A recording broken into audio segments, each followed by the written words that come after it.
My name is Lewis Howard Latimer, and if you have ever switched on a lamp, spoken on a telephone, opened a window shade, or stepped into a building designed with intelligence, you have already crossed paths with my work. I was born in 1848 to George and Rebecca Latimer, two courageous people who escaped slavery and fought for their freedom in the courts of Massachusetts. Their bravery was my first lesson in possibility. As a boy, I loved taking things apart just to understand how they lived on the inside.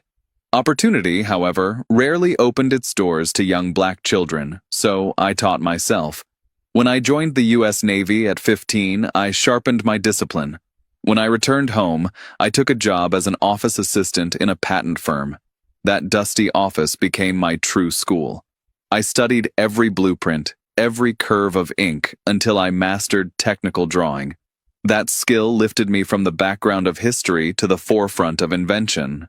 I helped Alexander Graham Bell draw the diagrams for the telephone patent, shaping a device that would someday connect millions. Yet invention is a river, and I refuse to stand on one bank.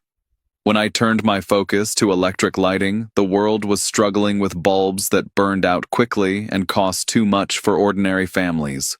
I created a longer-lasting carbon filament, making electric light practical, durable, and accessible.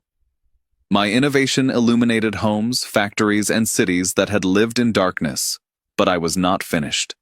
I designed early air conditioning systems, improved railroad sanitation, and crafted safety mechanisms for ships at sea.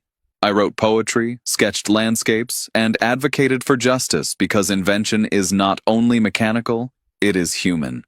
In my lifetime, I watched progress accelerate faster than the world's acceptance of a black engineer, yet I never stopped pushing forward. If you're hearing my voice now, remember this: knowledge is a gift, discipline is a ladder, and imagination is freedom.